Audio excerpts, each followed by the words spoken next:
Hello, this is the Fight Back podcast, hosted by exercise scientist Georgia Very. Here you'll find a series of honest conversations about martial arts and mental health. My guests and I explore the statement that every martial artist has heard: martial arts saved me. How and why do combat sports save people? Listen to find out. All right, everyone, welcome to the Fight Back podcast. I'm here today with Livia Giles, who is a first degree black belt and a very inspirational woman. Liv, can you introduce yourself to everyone? Sure. So thanks for having me on. I'm Liv. I have been doing jiu-jitsu for probably about 11 years now. And before that, I used to do elite gymnastics for about 12 years, I think. And then I did sprint cycling for many years as well. And then my life sort of changed when I started jiu-jitsu, but I've always had other interests as well. So even though jiu-jitsu has become my life in terms of, I'm still competing at a high level, well, not in the last pandemic year, but I'm still trying to compete at the sort of world level. And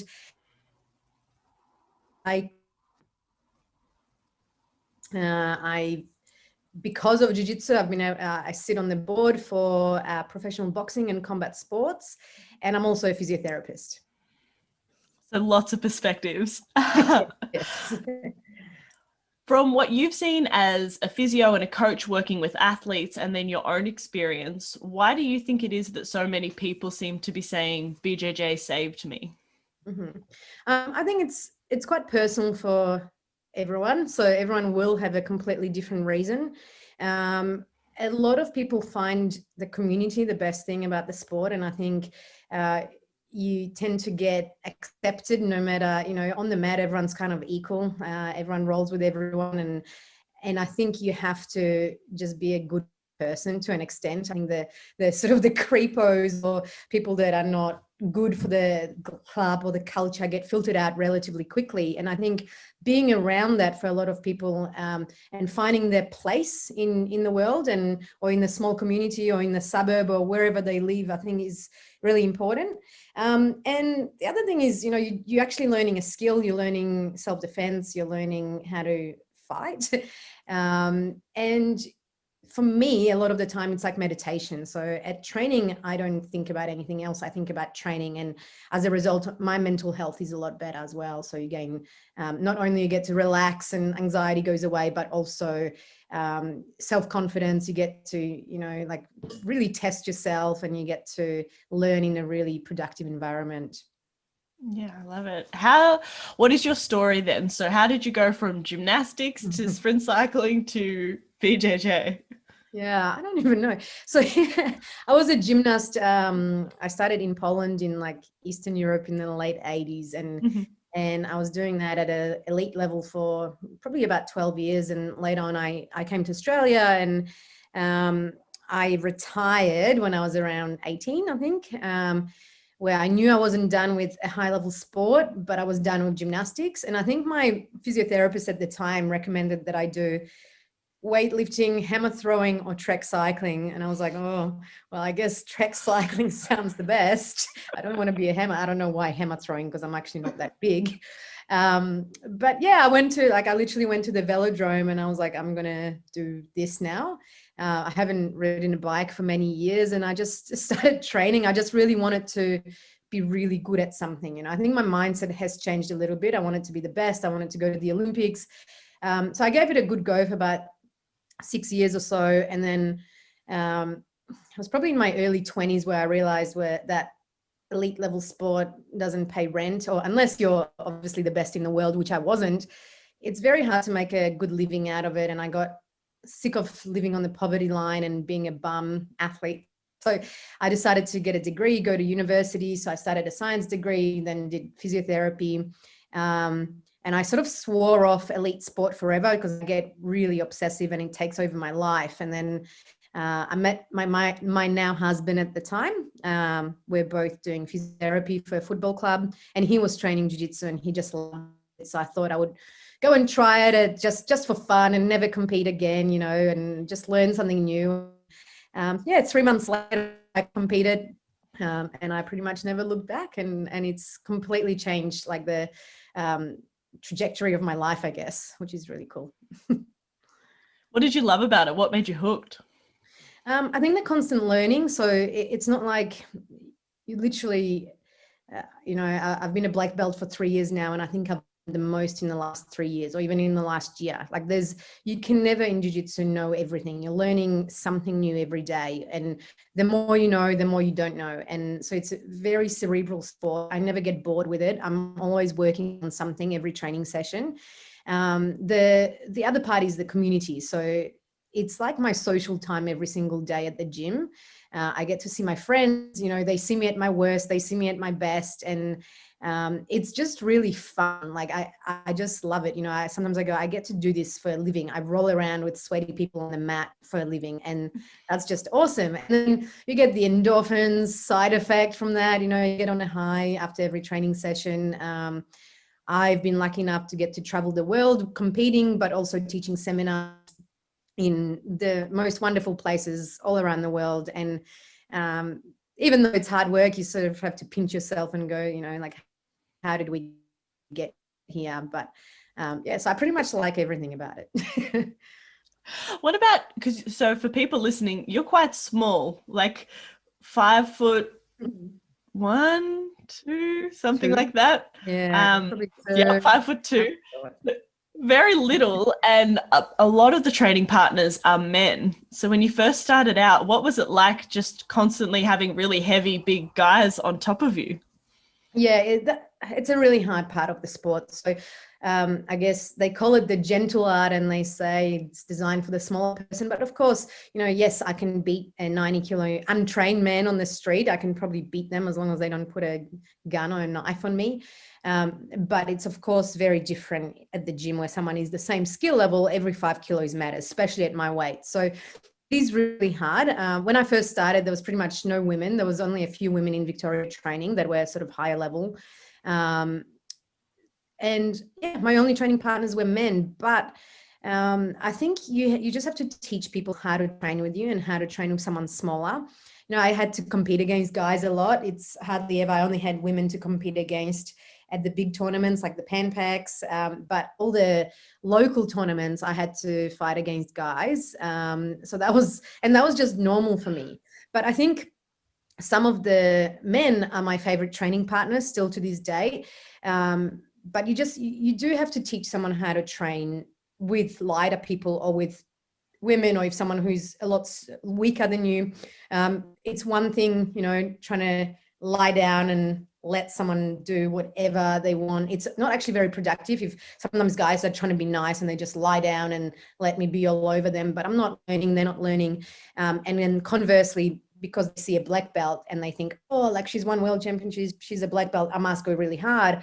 And I get hurt because they think that they have to fight me, whereas training is not about fighting for me ever. I'm actually just trying to practice technique, and I compete against women my own size in competition.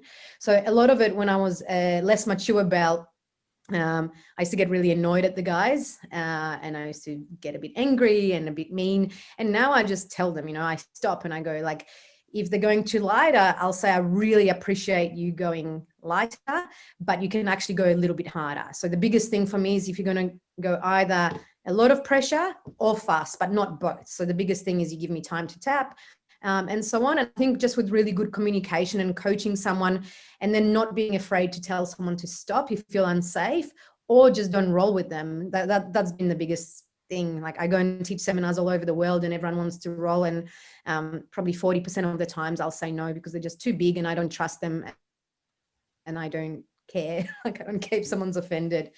And then so coaching people how to do it, but then also developing a really good culture where women come to train and they stay. So I hardly ever have to roll with bigger guys anymore. In fact, I really don't. Like I said, the lighter guys under 65 kilos are wonderful training partners to me, but every night I'll have 10 girls, at least 10 to 20 girls that are between blue and black belt at the mat. And I attribute that partly because of the club culture that we've been able to develop, and the girls actually stay and they want to train. And we're a very respected female team. We have female coaches, we have females in leading positions, we have female staff everywhere, and it's become part of the culture. So it's not like, oh, girls jiu-jitsu in the corner. We're actually just a really strong part of the team. So I think that's been really, really big for me, where for me that's longevity, where I can roll someone closer to my own size, my ribs don't hurt and my hands don't hurt, and I'm not exhausted at the end of the day because I don't have to push against 80 kilos or something like that. So for me, I think something I'm really proud of is helping to develop that culture where women feel welcome and they actually stay for years to come, not just for 6 months. That's a very long answer, sorry. I like it. It was very thorough, and it kind of brings me to my next question, which is, so for women who are listening who aren't in Melbourne, or they can't get to Absolute MMA, they can't get to a gym where there are a lot of women, how can you talk them through having those conversations with men when they're first starting, so they can progress long enough in the sport to be able to leverage the whole, favoring the weaker opponent part of jiu-jitsu? Yeah, look, it is hard. Like jiu-jitsu is very hard at the start, and you have to give people a little bit of time to adjust and show them what it's like to roll. But I think the biggest thing, if you don't have club, go to open mats, cross train. I mean, if there isn't politics at the club, I think it's really important to cross train with people your own size or your competitors. I think you learn the most that way. So make an effort to invite people to your club or go somewhere else. Obviously check with your coach that that's fine. But I think, I've always had the freedom to go wherever I wanted to, and that's how I've improved. If that's still not accessible, you can go to like girls camps, you can go to competitions, you can fly to Melbourne for a week and come and train with us. I think no matter how much you coach men to train with you, it's still not the same, because it is never realistic. Even if the guys are, unless they're a real beginner, they'll probably go 100%. You can't be deluded that a very good purple belt rolling with me, that I'm actually winning the role. They're letting me do technique, they're not actually fighting me. So what I say to beginners, like real beginners, if they get frustrated that a girl beat them or someone small beat them, is, isn't it amazing that you've chosen to do a sport that actually works? Because if it didn't, there's no way I could beat you, whatever that means I could get a dominant position. And I think it changes the outlook a little bit, and they go, oh, right. And I'm like, look, in 6 months, I won't beat you because you have 30 kilos on me and you're a guy. So if you learn technique, like it actually works because I'm taking you back and I'm choking you, and I think it calms a lot of people down. And then further down the track, like literally just drill and specific train with the guys and break it down into smaller positions and just be really open with communication. Like you don't need to break my grip with 100%, because my fingers are going to break. I'll just let go, like let me get 2 reactions and then counter me, instead of just holding, like, I don't know, my wrist or something till I can't move, because then it's all about both people learning, not just one person learning in the role. So I think people at the start need to have a different perspective. I think definitely communicating with your training partners and having those conversations. If you can't, it is a lot easier to have that conversation as a black belt. If you feel a bit out of your depth, tell your coach and the coach can have that conversation. Definitely trying to cross train. And I also do think that it's not always necessary, but starting a female only class can help to recruit more women into the club. I think at Absolute, at St Kilda, we've nearly outgrown that now. We had a women's class going on for about 5 or 6 years, and it really brought us all together. But now we have 10 to 20 even more women on the mat every night. And I think we're just like part of the team. There's kind of no need to do a women's team anymore, a separate women's class anymore, because there's so many of us. But I do think it's really helpful to attract more girls to train together. Yeah, absolutely. It's the same thing like at the CBD. I think the women's class is almost just nice to remind the women that they have a community of women around them that they can talk to about things like, this guy's going too hard, I'm having this trouble with this person, or just like, what do you do in this situation? Because you're also smaller than all of the guys that we're rolling with. So there's a lot of positives there. What about with competing? Absolutely. What advice would you give Mm-hmm. for women to manage nerves and anxiety when they're going to compete, like even at a local competition? I think nerves and anxiety is a good thing. I would worry if I didn't have any nerves at all. It means I don't care and I'm not ready, or I don't want it badly enough. Obviously, there's like, the bell curve of distribution of how much nerves you want. But I get nervous just as much now as I did when I was a white belt. And whether it's a local comp or ADCC World's Finals, it's the same level of nerves a lot of the times for me. So I've got strategies to work with it. I know that whether I'm nervous or not, or I'm pooping my pants or not on the day, I'm going to go out and fight, and it doesn't kind of change it. So some days I'll wake up and I feel amazing.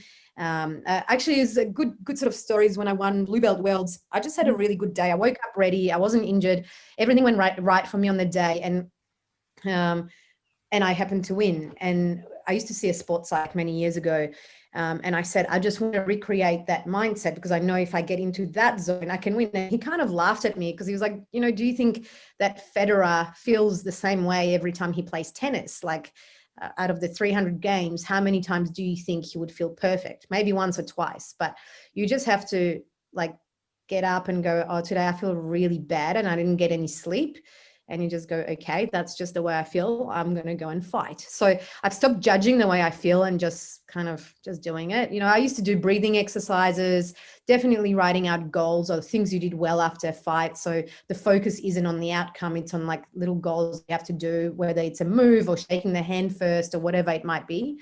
But I think you just expect that anxiety is part of the sport. And I think for me, I know that when I'm not nervous at all, I just don't care enough, and I usually don't perform very well. And that everyone else is nervous. The more you do it, the easier it gets. I can guarantee that. Like if you only compete once a year, it's a big deal. If you compete every month or more, it becomes like, it's just another thing, like you lose one, you win one, no one cares, no one's going to judge you, your coach or your teammates don't actually care, you're the only person that cares. So I think like the more you compete and the more you lose, the better you get at that. Have you had any specific experiences with anxiety? Yeah, I think definitely for me, I get really anxious before comps and I get quite claustrophobic. So when I first started, I used to always get claustrophobic like in a lift or car, but it was never really bad. And it wasn't until I started probably maybe blue belt, the way I used to tap from like under mount, or like if someone covered my ears or like something little would trigger me. I remember having a panic attack in a local competition actually, where I don't know, I think I was meant to pull guard for the first time instead of trying a takedown. And I started feeling really claustrophobic, not realizing that it's actually a panic attack because I was so nervous about pulling guard. So that took a lot of really good training partners to recognize that I'm having anxiety and just letting go and not making it into a big deal. So if I would tap, I would feel terrible about it because I'm interrupting a role. Tapping from a not submission just because I'm feeling claustrophobic, to me it was like, I'm really sorry, I'm a terrible training partner. And they just never made it into a big deal. They were like, okay, start again, don't worry. Like it was just like that. And I think that really helped me. Definitely breathing. So part of panic and anxiety is actually not breathing enough and having increased heart rate, less blood flow to the brain, and therefore less oxygen. And when you have less oxygen going to the brain, you have limited time to make good decisions.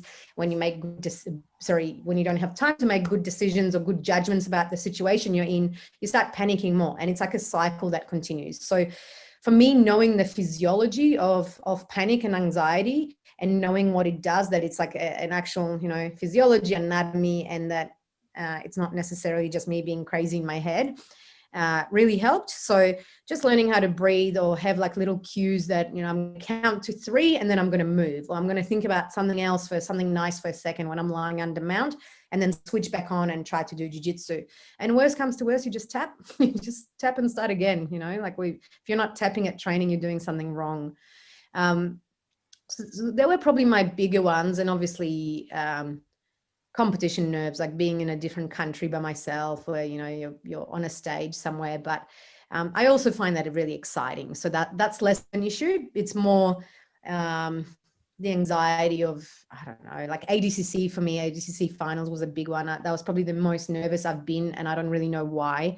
It was just such a big build up, and I've invested so much of my own life into it, and it didn't go my way at all. And being claustrophobic, and I've definitely gotten a lot better at that over the years. So I don't really have those episodes anymore. And if I do, I don't know, I tap and nothing happens from that. So do you tap and then go away and reset and then come back, or? I haven't needed to do that. I've just literally I get out of the position and I'm fine again. So whatever was triggering me, I kind of go, okay, well, I'm out now. Like I know I can stop it at any minute because I trust my training partners. But of course, like if some girls or guys have it a lot worse than I do, and they might need to just go to the bathroom, get a drink for 5 minutes and come back and start again. Everyone's a little bit different, and I think you have to know your limits. I would definitely recommend working with a professional. Don't try to deal with it on your own. I would definitely say see a psychologist or a sports psychologist, instead of maybe taking everyone's advice that's not professional or evidence-based or so on. So for me, working with my sports psych really helped with that. In the lead up to the competitions, in addition to having the anxiety, thinking that like you're going to do this big scary thing and you've invested so much in it, you're also going through a weight cut. So what's that like?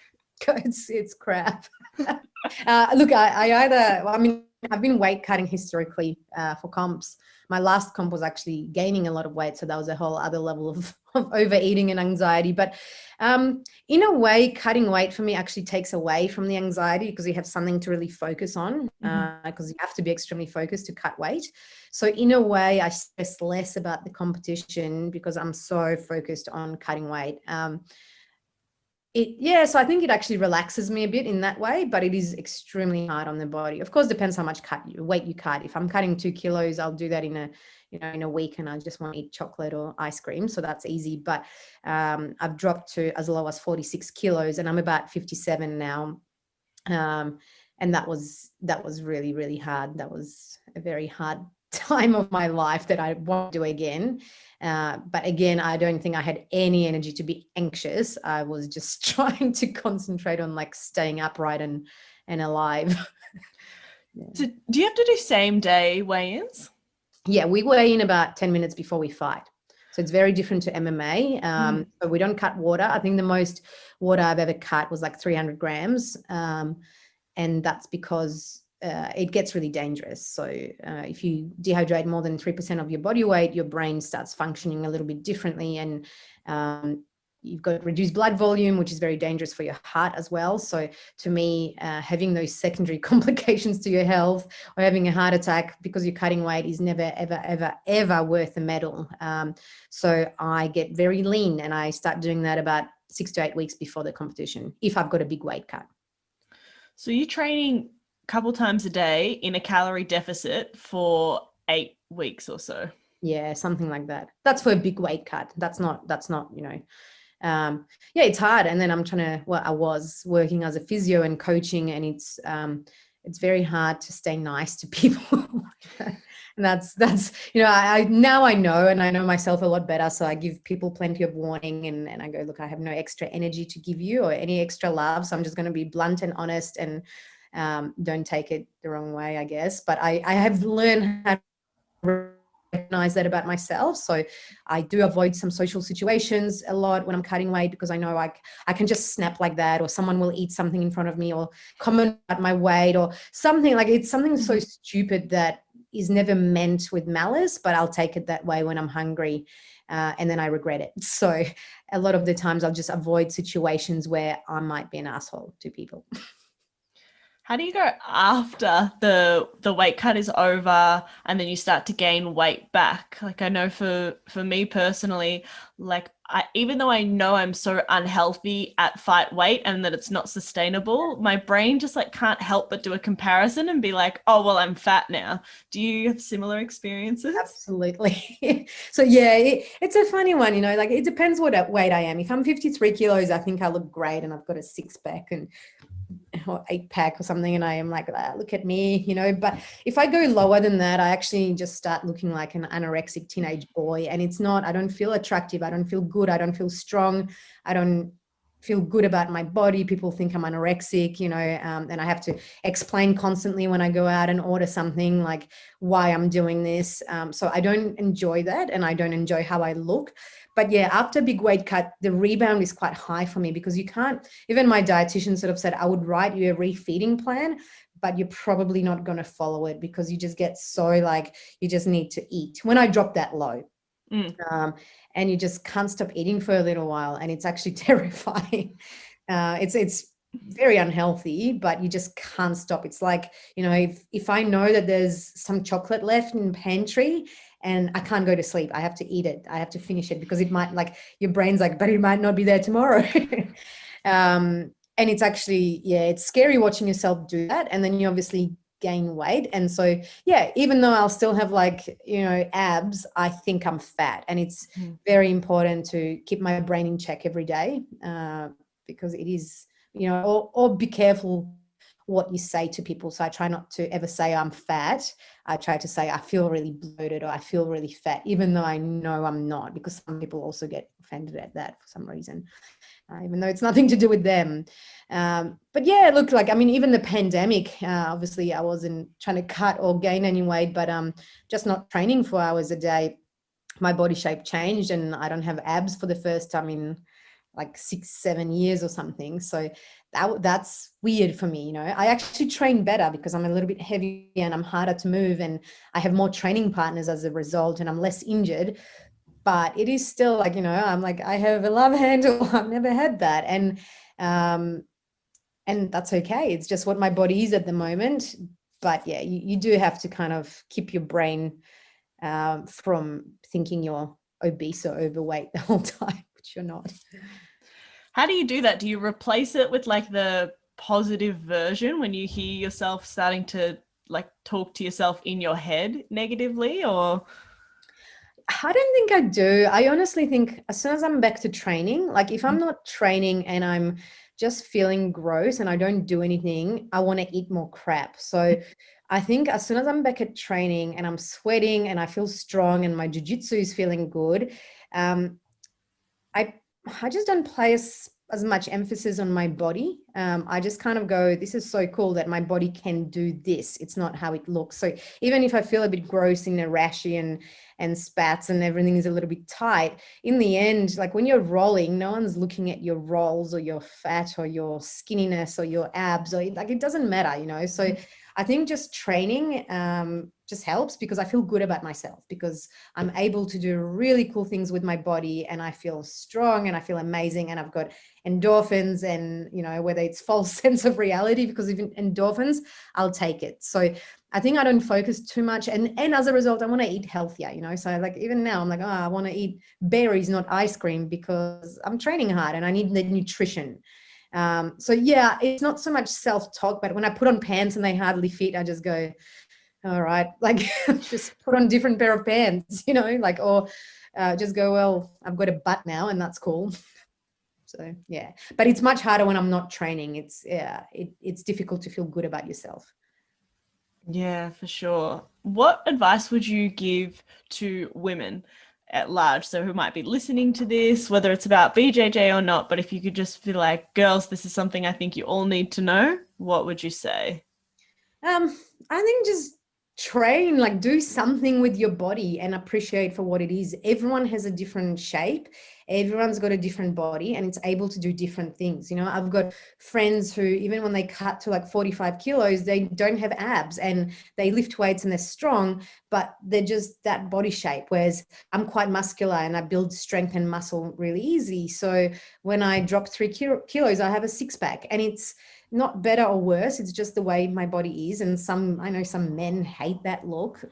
I don't really care. It's just what my body is. So whether you're big or small, it kind of doesn't matter. Just do jiu-jitsu. You know, a lot of people before joining, not just jiu-jitsu, any sort of gym, they go, oh, like I'll join next month. I just have to get fit and lose a bit of weight first. Like that's insane. That's how you get fit and you lose weight, by doing the thing you want to do, you know, like who says that you can't do an activity because you're too fat or you're too skinny or you're too unfit or you're whatever your excuse is. Just like nobody cares because everyone is so concerned about themselves that I like not once have I looked at my teammates and go, oh, like she's got big hips. Like, it's just insane, you know, like you would never talk to another person like that, but we all talk to ourselves like that. So concentrate on just like learning the skill and having fun training. And I can guarantee you no one's thought twice about like your thighs or your arms or whatever silly thing you have going in your head. So just start the activity you wanted to do and don't even worry about it. I love it.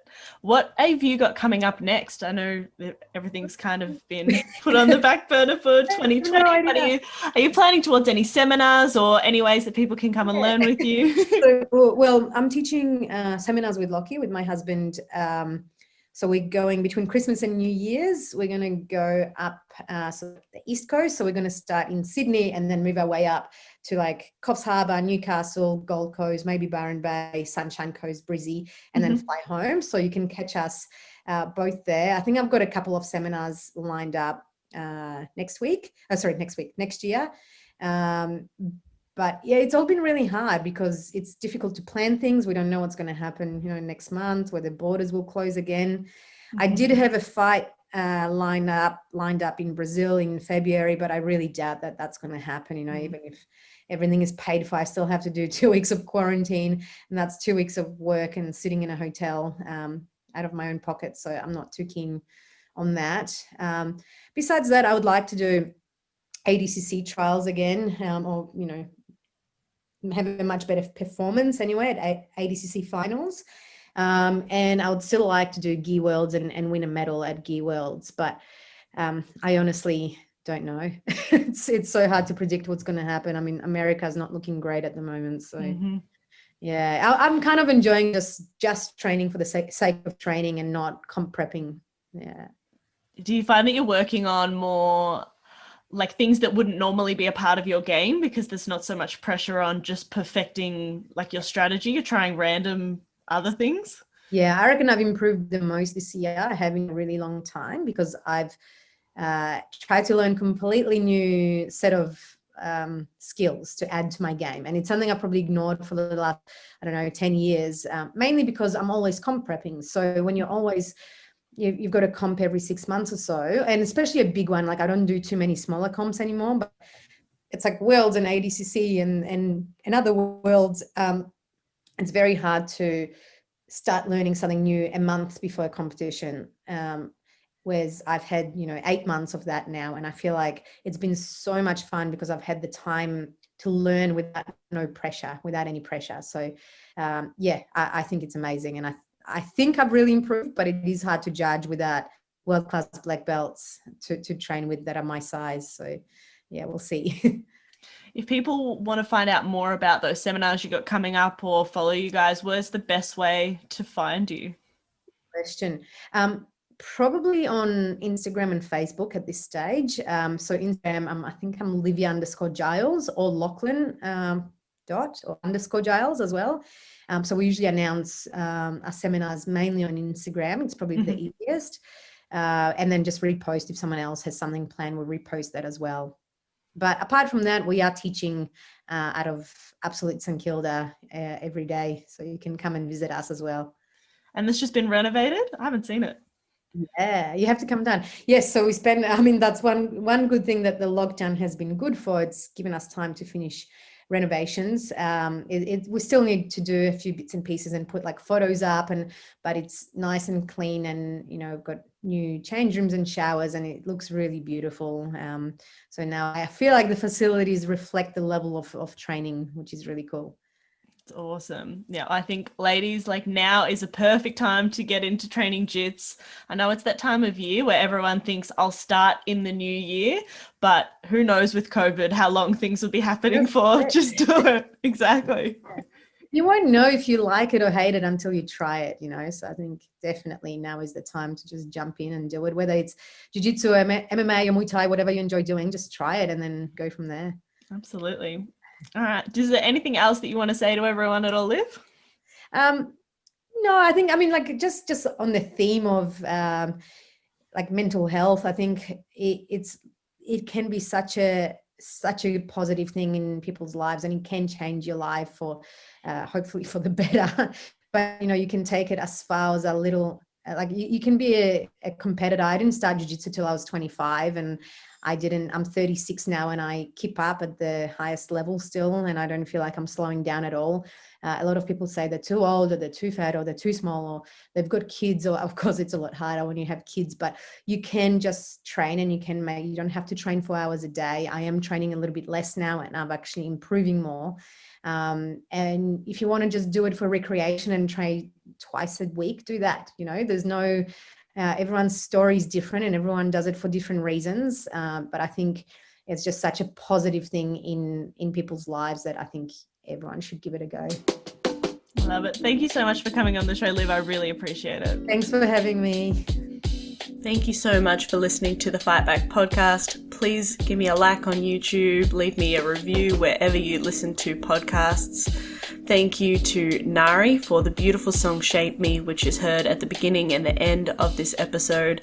Nari wrote this song about Shape Your Life, which is a boxing program for self-identified female survivors of violence in Canada. She wrote this song using the words and experiences shared by participants with Kathy Van Ingen, and you can find out more about Shape Your Life in my interview with Kathy in episode 8 of the Fight Back podcast. And of course, you can hear more of Nari's work by going to her Instagram at Nari the Saga.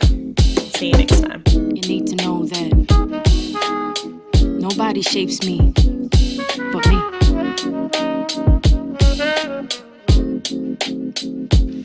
Don't gotta tell you what my name is, I don't gotta explain it. Walk in the room, hear a boom erupting like I'm famous. I'm here shedding shells, I'm shameless. I fear nothing, no complacence. Walk too many tight ropes with no hope, so I became this poster they hold over all the heads of trauma holders.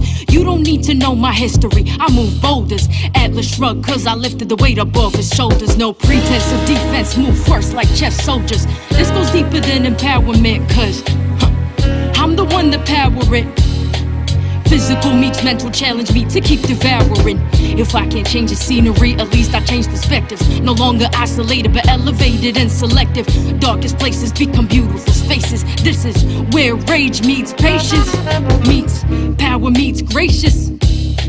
We're so glad you came, and the feeling is contagious. When you the walking impact of intended bad intentions, when you the manifesting of collecting all they tensions, you the soul and body hold it all and still remember. But I'm a work in progress, testament to all contenders. Forgot what it was like to have control over self.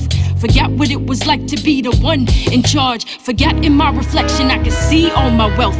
Forgot that with my bare hands I break all these bars, barriers and obstacles. They can't cage me, they can't chronicle all my experiences and reduce them to appearances. When I was truly beaten, gave myself clearances to fall down, mess up, and get myself back up. I'm not looking for clovers cause I don't believe in luck. Damn, you were badass, I heard them say it clearly. Why thank you very much, I know now I'm not weary of what's next for me, cause I expect to see growth like I was planted, watered, fed, and bloomed to be. The positivity and accountability, knowing they won't step if I'm the agent of my agency. I think I found my voice again, I think I found my voice again, I'm not sorry, you're the end where I begin. Boundaries, I know them well. Take a breath and meditate. Who is she? I know her well. Now I get to open gates. 1, 2, 1, 2. I don't need your permission. And if you get uncomfortable, then use your intuition to know that I won't stay where respect is ever missing. And everything I do, that's me making decisions. It's truly underrated, the value of self-worth. Forgot that I was rich from the moment of my birth. A penny from my thoughts, no really, you can't afford it. You cannot buy my story, rewrite it, or record it. You cannot buy my story, rewrite it, or record it,